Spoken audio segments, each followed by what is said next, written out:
Assalamualaikum warahmatullahi wabarakatuh.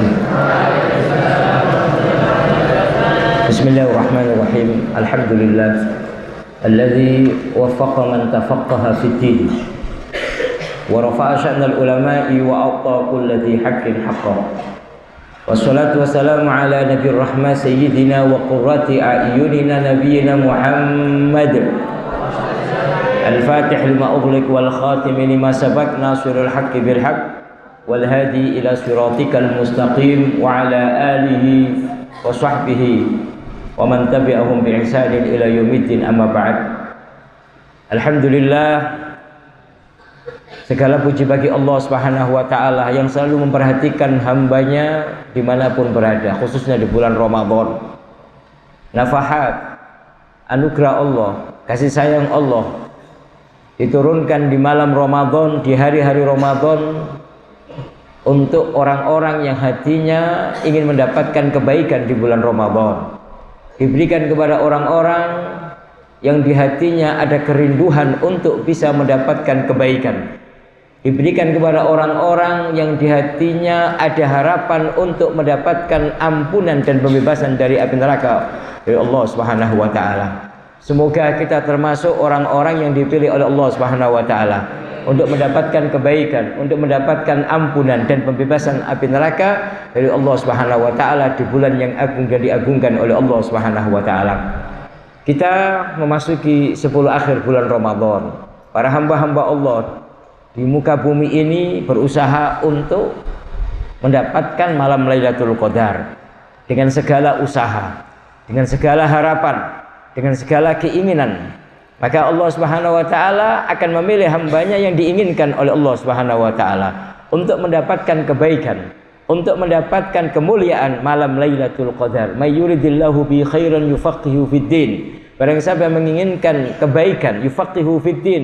Kalimat yufaqihu fid din ini menjadi perbedaan pendapat di kalangan para ulama tentang penafsiran daripada yufaqihu fid din. Ada yang mentafsiri yufaqihu fid din ay yufaqihu fi amalil khair, yaitu diberi kemudahan oleh Allah Subhanahu wa taala untuk berbuat kebaikan. Ada yang mentafsiri diberi kemudahan oleh Allah untuk mempelajari ilmu hadis. Ada yang mentafsiri bahwa yang dimaksud adalah diberi kemudahan oleh Allah untuk bisa memahami ilmu-ilmu agama. Intinya orang-orang yang dipilih oleh Allah Subhanahu wa taala untuk mendapatkan kebaikan adalah orang-orang yang di hatinya ada kemuliaan, di hatinya ada rasa rindu kepada Allah Subhanahu wa taala. Dan kita masih dalam lingkungan thalabul ilm, lingkungan mencari ilmu, lingkungan orang-orang yang dimuliakan oleh Allah Subhanahu wa taala. Man salaka tariqan yaltamisu fihi ilman sahalallahu tariqan ilal jannah. Barang siapa yang menuju satu jalan, di situ mencari ilmu, maka Allah Subhanahu wa taala mudahkan untuk mendapatkan surga Allah Subhanahu wa taala. Ini adalah hadis yang kuat di dalam menegaskan, menerangkan tentang thalabul ilm dari sekian hadis yang ada. Oleh karena itu, apa yang kita lakukan dengan berangkat ke pondok ini tak lain adalah untuk mencari ridho Allah Subhanahu wa taala, untuk mendapatkan kemuliaan nanti di saat kita menghadap Allah Subhanahu wa taala. La yastawil ladzina ya'lamuna wal ladzina la ya'lamun. Tidaklah sama orang yang mengetahui, orang yang berilmu dan orang yang tidak berilmu. Artinya orang yang berilmu punya kedudukan di hadapan Allah Subhanahu wa taala, punya kemuliaan di hadapan Allah Subhanahu wa taala. Allah angkat derajatnya. Bahkan di dalam beberapa riwayat diterangkan hatal khut, sampai ikan pun yang di laut pun mendoakan orang-orang yang mencari ilmu, memberikan doa kepada orang mencari ilmu. Artinya punya kedudukan yang mulia di hadapan Allah Subhanahu wa taala. Oleh karena itu Sayyidina Umar mengatakan,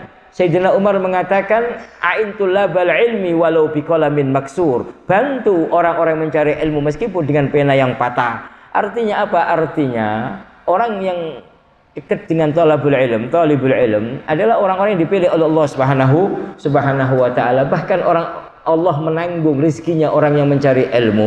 Semua dalam tanggungan Allah Subhanahu wa taala. Semuanya dalam lindungan Allah Subhanahu wa taala. Oleh karena itu, karena kita berada di tempat yang mulia, yaitu tempat untuk mencari ilmu. Dari sisi lain kita berada di bulan yang agung, bulan Ramadan. Maka memadukan antara thalabul ilmi dengan bulan Ramadan ini adalah satu kemuliaan yang agung. Talabul ilmi punya kedudukan, di bulan Ramadan punya kedudukan. Maka dua kedudukan yang mulia inilah yang akan mengangkat derajat kita di hadapan Allah Subhanahu wa taala. Tinggal satu, yaitu keikhlasan kita di saat mencari ilmu.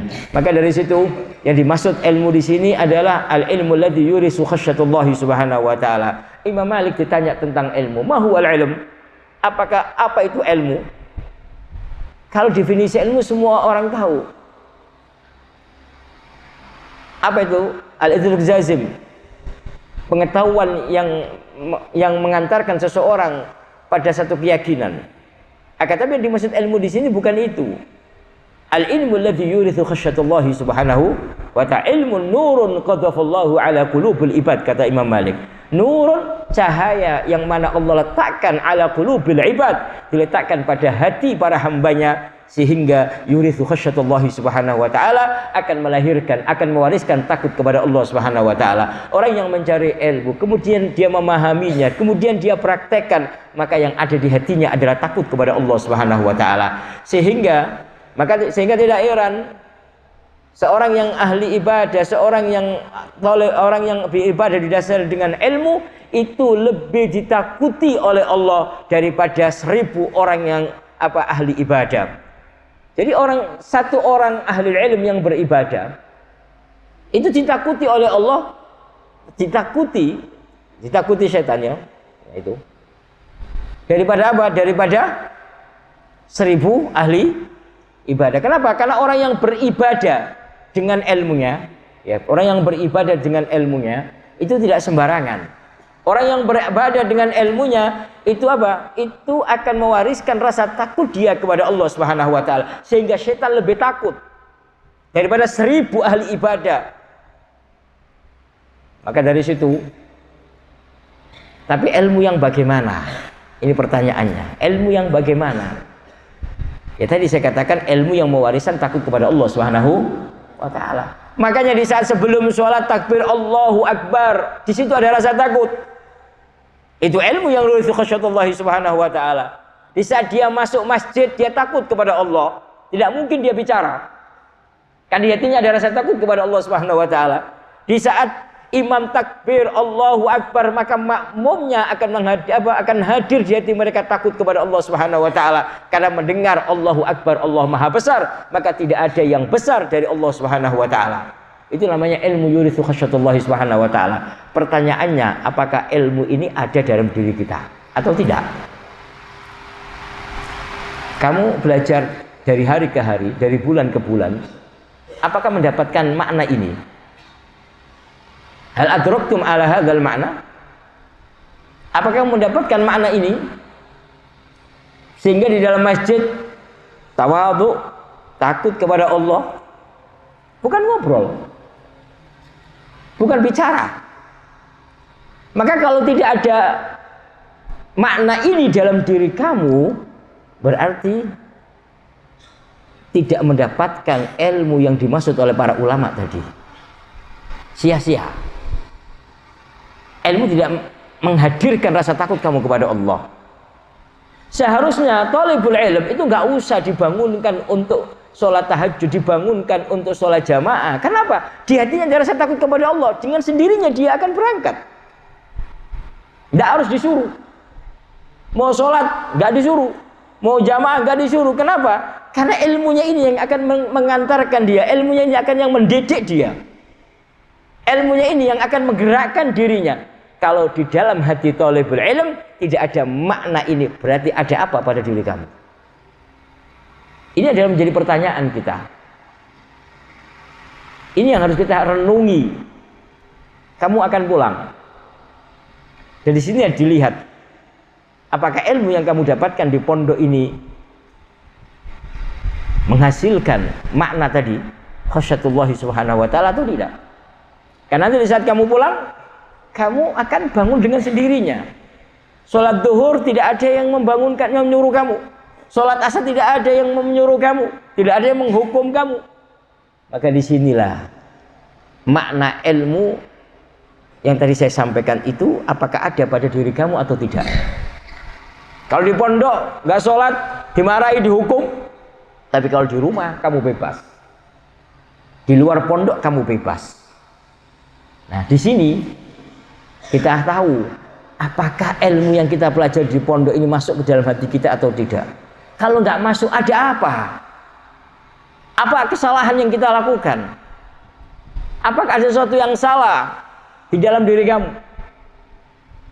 Oleh karena itu, ini malam Ramadan, malam 23 Ramadan. Tadi saya sampaikan, kalau menurut teorinya Imam Ghazali, kalau puasanya hari Sabtu, maka malam Lailatul Qadar tanggal 23 Ramadan. Itu teorinya Imam Ghazali. Kalau Imam Syafi'i, ya memang mengatakan bahwa malam Lailatul Qadar jatuh pada tanggal 23 Ramadan. Menurut dua pendapat ini, berarti malam ini malam yang mulia. Ayo kita memohon kepada Allah agar Allah menanamkan rasa takut di hati kita dengan ilmu yang kita pelajari. Ini kan aneh, makin naik kelas, dari kelas 1 SMA, kelas 2, kelas 3, kelas 3 ini kok makin liar, kan aneh. Seharusnya apa? Lebih takut kepada Allah karena dia banyak ilmunya. Jangan dibalik di sini. Kelas 3 SMP seharusnya lebih apa? Lebih takut kepada Allah. Jangan dibalik. Kalau tidak ada itu semuanya, mana ilmu yang dikatakan oleh Imam Malik tadi itu, nurun qadhafallahi ala qulubul ibad? Mana cahaya yang Allah tancapkan pada hati seorang hamba sehingga dia takut kepada Allah Subhanahu wa taala. Memandang langit dengan rasa takut kepada Allah, maka dia menunduk. Melihat bumi adalah rasa takut kepada Allah. Yang menciptakan bumi adalah Allah. Melihat tumbuh-tumbuhan adalah rasa takut kepada Allah, karena menciptakan tumbuh-tumbuhan adalah Allah. Maka di situ dia mengagungkan Allah Subhanahu wa taala. Ini tidak dibedakan, mau ilmu agama mau ilmu umum sama saja. Yang penting apa? Yang penting ilmu tersebut mengantarkan seseorang untuk bisa takut kepada Allah Subhanahu wa taala.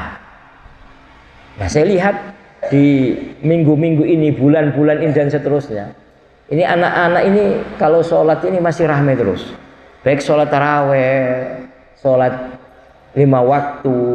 Mana rasa takut kamu kepada Allah? Di rumah Allah, di masjid Allah. Bagaimana kalau di luar masjid? Oh, di masjidnya tidak ada rasa khusyuk, tidak ada rasa takut kepada Allah Subhanahu wa taala. Kok bisa kamu bicara? Al-Imam Ali Zainul Abidin radhiyallahu anhu, cucu Nabi Muhammad sallallahu alaihi wasallam. Maka di saat beliau wudu, ihmarrat wajah. Di saat apa? Di saat beliau melakukan wudu, maka wajahnya kemerah-merahan, ada rasa takut kepada Allah Subhanahu wa taala. Maka beliau ditanya oleh para murid-muridnya, "Wahai imam, kenapa kok terjadi seperti ini? Aku melihat di wajahmu ada rasa takut. Di saat kau melakukan wudu." Dijawab oleh beliau, "Bagaimana aku tidak takut? Di saat aku membasuh wajahku dengan air wudu, aku ingat dengan firman Allah, yauma tabyaddu wujuh wa taswaddu wujuh. Di hari itu yang nampak ada wajah yang putih, wajah yang hitam. Aku takut wajahku hitam, berarti aku termasuk ahli nar. Maka di saat aku membasuh kedua kakiku, aku ingat ini kaki akan melangkah mau ke neraka atau ke surga Allah Subhanahu wa taala. Di saat aku membasuh kedua tanganku, aku ingat apakah tanganku nanti menerima catatan amal dengan tangan kananku atau dengan tangan kiriku. Jika aku menerima catatan amal dengan tangan kananku, berarti aku termasuk ahli surga. Akan tetapi jika aku menerima catatan amalku dengan tangan kiriku, berarti aku termasuk ahli neraka. Itu dihadirkan di saat wudu. Maka benar apa yang dikatakan Nabi Muhammad SAW, al-wudu miftahus sholat. Wudu adalah kunci untuk menuju sholat. Maka kalau wudunya benar, sholatnya benar, tidak mungkin di masjid dia bercanda, tidak mungkin dia di masjid bermain-main, tidak mungkin dia di masjid berbicara, tidak mungkin. Kalau wudunya benar.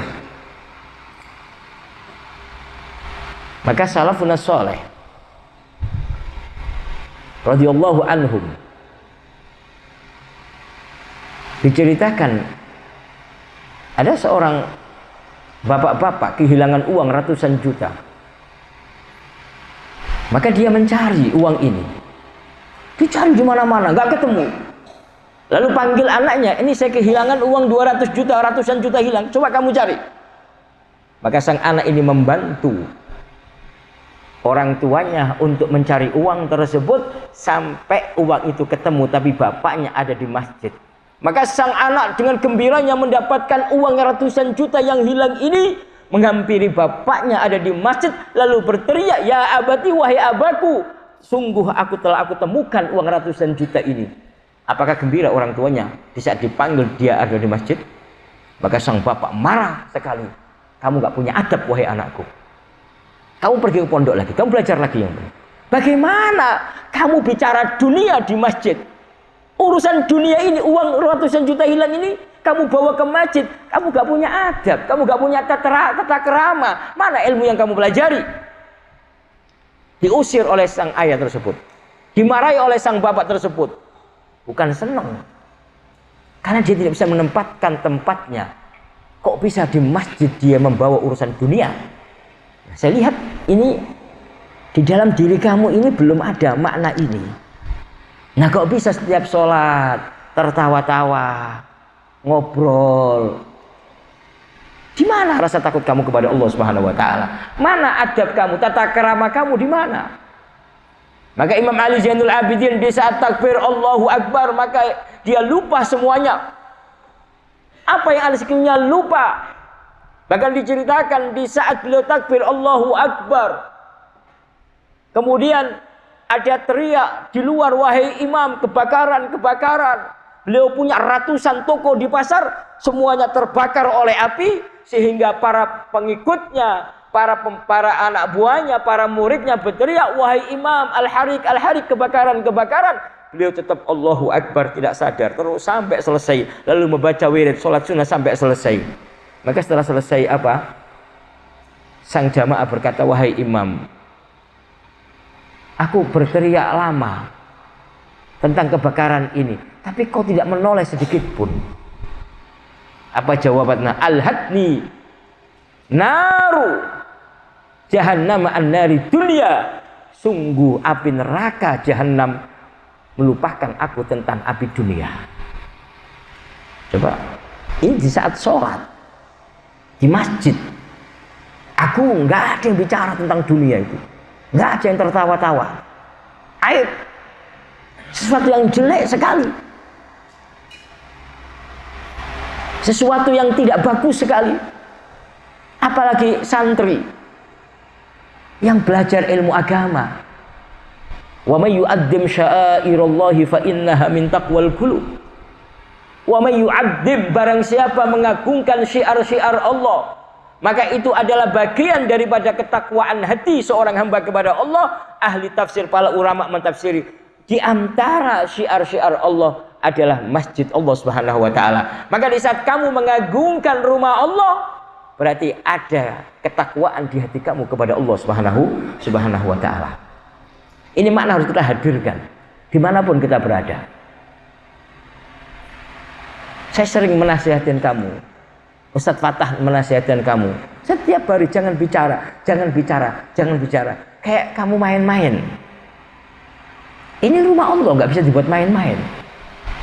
Kamu bisa tertawa-tawa di kamar, sepuas-puasnya silakan. Tapi kalau sudah masuk masjid, jangan sampai kamu melupakan bahwa ini adalah rumah Allah Subhanahu wa taala. Ini adalah sesuatu yang agung. Allah mengagungkan, para nabi mengagungkan, para kekasih Allah mengagungkan. Bagaimana kamu tidak mengagungkan rumah Allah ini?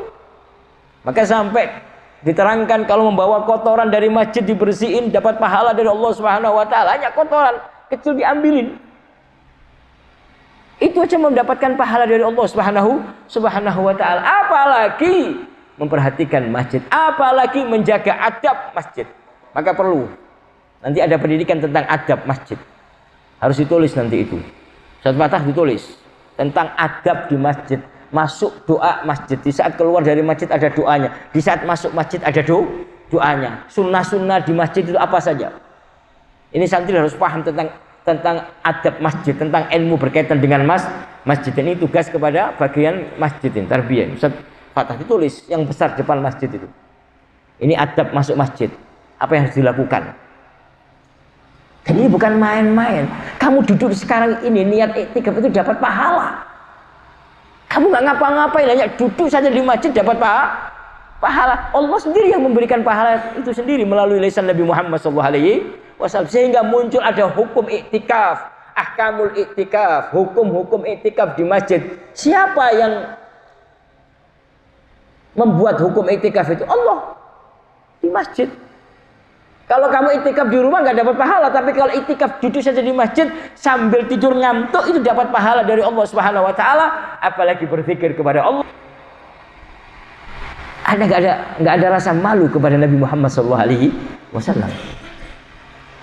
Orang kampung saja di masjid diem nggak bicara. Saya lihat mereka kalau sholat Jumat diem nggak ada yang bicara. Orang kampung saja itu. Terus kamu santri ngobrol gimana ceritanya? Mana ilmu yang kamu pelajari tadi? Kamu belajar 1 tahun, 2 tahun, 3 tahun, dinasehatin tentang adab masjid, tentang kemuliaan masjid, tapi gak masuk dalam hati kamu. Ada apa? Maka tadi saya dalam muqaddimah saya singgung apa? Tentang definisi ilmu apa tadi? Nurun qadafallahu ala qulubil ibad, kata Imam Malik. Cahaya yang Allah tancapkan di hati para hambanya sehingga yurithu khasyatullahi subhanahu wa ta'ala, takut kepada Allah subhanahu wa ta'ala. Innama yakhshallaha min ibadihil ulama. Yang takut kepada Allah para ulama, talibul ilm, yang tahu tentang ilmu. Sehingga para ulama mengatakan orang ibadah saja sholat tanpa ilmu gak diterima oleh Allah, karena itu adalah kunci untuk mendapatkan rasa khusyuk kepada Allah. Makanya al-ibadah bi ghairi ilmin mardud. Ibadah tanpa ilmu ditolak. Kenapa? Itu adalah jalan untuk yurithu khasyatullahi subhanahu wa ta'ala ini. Oleh karena itu, saya berpesan kepada kamu, sebelum kamu pulang, berubah. Kelas 1 SMP, kelas 2 SMA, SMP. Apalagi anak SMA yang lebih besar. Ayo belajar adab. Belajar tata krama dengan Allah Subhanahu wa ta'ala. Belajar etika dengan Allah Subhanahu wa ta'ala. Kalau kamu nggak belajar beradab dengan Allah, kapan?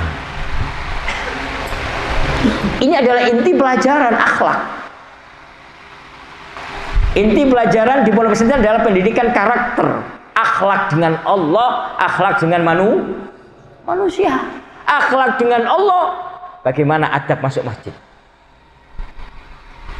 Ini akhlak dengan Allah. Sebelum sholat bagaimana? Sebelum berdoa bagaimana? Di saat imam berdoa, kamu teriak-teriak. Di saat baca sholawat, kamu teriak-teriak. Kamu itu baca sholawat untuk siapa? Allahumma sholli ala sayyidina Muhammad. Siapa yang kamu bacain sholawat kok kamu teriak-teriak? Nabi Muhammad SAW. Maka Ummu Salamah, di saat disebut nama Nabi Muhammad, dia sampai jatuh, sampai tidak sadarkan diri ingat dengan Nabi Muhammad SAW. Nah, kok bisa santri Nurul Haya di saat disebut nama Nabi Muhammad kok tertawa-tawa? Mana kerinduan kamu kepada Nabi Muhammad SAW? Mana kecintaan kamu kepada Nabi Muhammad SAW? Di saat sholat tarawih disebut Allahumma sholli ala sayyidina Muhammad. Nah itu kok tertawa-tawa, teriak-teriak. Seharusnya khusyuk. Disebut nama Nabi Muhammad itu rindu dengan Nabi Muhammad, ingin berjumpa dengan Nabi Muhammad, berharap bisa melihat, memandang wajah Nabi Muhammad SAW. Itu yang harus dihadirkan dalam diri kamu. Bukan teriak-teriak. Ini bukan main-main. Saya bicara pada malam hari ini bukan main-main. Ini urusan agama, urusan akhlak dengan Nabi Muhammad, urusan akhlak dengan Allah Subhanahu wa ta'ala. Kalau seorang santri bicara atau menyebut nama Nabi Muhammad dengan tertawa-tawa, tidak ada rasa khusyuk, tidak ada rasa syauq rindu kepada Nabi Muhammad, ada apa dia ini? Mengaku umat Nabi Muhammad SAW. Banyak hal yang harus kamu pelajari tentang akhlak, pendidikan karakter, dan ini adalah PR kami secara pribadi. PR kami secara pribadi dan PR semua ustadz yang ada di Nurul Haya ini. Bagaimana mengajarkan santri punya akhlak, hubungan dengan Allah Subhanahu wa taala, hubungan dengan baginda Nabi Muhammad sallallahu alaihi wasallam. Maka disebut nama 5, ada kerinduan, bukan tertawa-tawa. Bukan dibuat main. Bagaimana ancaman orang yang disebut nama Nabi Muhammad kemudian dia tidak membaca sholawat kepada Nabi Muhammad sallallahu alaihi wasallam. Itu kan orang yang rugi. Orang yang rugi. Oleh karena itu ya, saya ingatkan kembali pada malam yang mulia ini, tanggal 23 Ramadan ini, ayo kita berubah dari hati yang dalam. Saya ingin berubah menjadi orang baik. Saya ingin punya adab dengan Allah.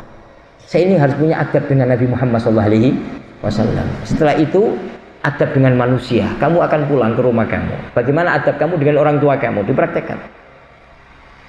Tidak sekedar basa-basi. Adab ini bukan basa-basi, tapi dari hati yang dalam. Adab dengan orang tua kamu, adab dengan ibu kamu, adab dengan orang yang lebih tua, keluarga kamu. Ini perlu dipraktekkan. Ada dua hal tadi saya katakan, hubungan dengan Allah, dengan Nabi Muhammad, dan hubungan dengan orang tua kamu, dengan manusia yang ada di muka bumi ini. Ini harus kita bangun adab ini ya. Ini bukan masalah dia punya ilmu banyak atau enggak punya ilmu banyak. Ini adalah hidayah, petunjuk dari Allah Subhanahu wa taala. Abu Jahal apakah enggak banyak hafal Quran? Banyak hafal Al-Quran Abu Jahal itu. Abu Jahal punya kecerdasan. Kata siapa Abu Jahal enggak cerdas? Abu Jahal cerdas sekali. Dia sering mendengar ayat Al-Quran, tapi bukan untuk mendapatkan hidayah, tapi ingin mengejek Rasulullah SAW. Apa kamu seperti itu? Belajar ilmu untuk mengejek Allah? Na'udzubillah min dzalik. Maka ini dibutuhkan renungan, dibutuhkan insaf kesadaran. Iblis, apa enggak cerdas iblis itu? Apa sih artinya syaitan? Syaitan itu cerdas. Kalau orang punya kecerdasan lebih, namanya syaitan. Ustaz Mubarak, syaitan bermakna zaki. Indahu zaka. Al-Arab yaqul, kalau orang Arab itu bilang kalau ada anak cerdas sekali, anta syaitan. Kamu cerdas syaitan itu. Punya kecerdasan luar biasa syaitan itu. Itu setan, arti setan daripada setan. Dan tidak ada tempat beribadah, tidak ada tempat kecuali setan pernah beribadah di situ. Iblis pernah beribadah seperti itu. Tapi nggak punya akhlak. Allah hinakan nggak? Allah hinakan. Karena nggak punya tata krama kepada Allah, dia membangkang perintah Allah. Wa idh qulna lil malaikati isjudu li Adam fasajadu illa iblis aba istakbar. Nggak punya akhlak, membangkang. Allah hinakan. Oleh karena itu, kita harus apa? Peduli urusan ini ya. Ini pesan saya kepada kamu sebelum kamu pulang besok. Ayo jaga akhlak. Akhlak dengan Allah. Akhlak dengan Nabi Muhammad SAW. Akhlak dengan manusia, termasuk orang tua kamu. Orang yang lebih tua pada kamu, guru-guru kamu. Dijaga akhlaknya. Maka disinilah akan ada namanya nur, cahaya tadi itu. Ada cahaya nurun qadafallahu ala qulubil, akan ada cahaya rasa takut kepada Allah Subhanahu wa taala. Oleh karena itu ya, kita memohon kepada Allah Subhanahu wa taala di malam yang penuh berkah ini, di malam yang agung ini. Tadi saya katakan Imam Ghazali mengatakan malam ini malam Lailatul Qadar. Imam Syafi'i mengatakan malam ini malam Lailatul Qadar. Ayo kita memohon kepada Allah dengan hati yang tulus, dengan kerendahan hati, dengan kesungguhan, agar Allah memberikan hidayah kepada kita, agar Allah membuka hati kita yang keras dilembutkan oleh Allah. Ya. Yang tidak menerima hidayah, Allah berikan hidayah. Nah ini dibutuhkan dengan sambung kepada Rasulullah. Nah kamu dibaca sholawat aja tertawa-tawa, gimana mau sambung kepada Rasulullah? Tadi saya buka apa dalam hadis tadi, mayyuridillahu bi khairan yufaqihu fiddin wa inna ma ana qasim, kata Rasulullah. Kalau Allah menginginkan kebaikan, yufaqihu fiddin wa inna ma ana qasim, aku yang membagi. Jadi melalui pintu Rasulullah, maka akhlak dengan Rasulullah, Allah akan memberikan hidayah. Yang membagi hidayah siapa? Rasulullah. Yang memberikan hidayah, yang memberikan hidayah adalah Allah. Tapi yang membagi Rasulullah. Maka kalau akhlaknya sambung dengan Nabi Muhammad dengan baik, akan mendapatkan hidayah banyak, bagian banyak dari baginda Nabi Muhammad SAW. Itu yang bisa saya sampaikan pada kesempatan malam hari ini. Semoga Allah Subhanahu Wa Taala memberkahi kita semuanya, dan insyaallah ya, kamu dimudahkan urusan kamu, diberi kesehatan oleh Allah Subhanahu Wa Taala, diberikan panjang umur Allah Subhanahu Wa Taala, dan urusan orang tua kamu dimudahkan Allah Subhanahu Wa Taala. Allah lapangkan rezeki kamu, orang tua kamu. Jangan lupa doakan saya, doakan semuanya orang guru-guru kamu, orang tua kamu, doakan dimudahkan urusannya baik dunia ataupun akhiratnya, dan pondok pesantren Nurul Haya ini dimudahkan urusannya oleh Allah, dan kita semuanya diberi keikhlasan oleh Allah Subhanahu Wa Taala. Nanti kita akan bertemu setelah hari raya Idul Fitri, dan semoga kamu bahagia semuanya di dunia ini. Tidak ada yang sedih, semuanya diberi kebahagiaan oleh Allah Subhanahu Wa Taala. Dan ustadz-ustadz yang belum menikah dimudahkan oleh Allah untuk bisa cepat menikah, jodoh oleh Allah Subhanahu Wa Taala, dan diberi jodoh yang soleh, yang solehah. Allahumma muwaffiq wa tariq. Assalamualaikum warahmatullahi wabarakatuh.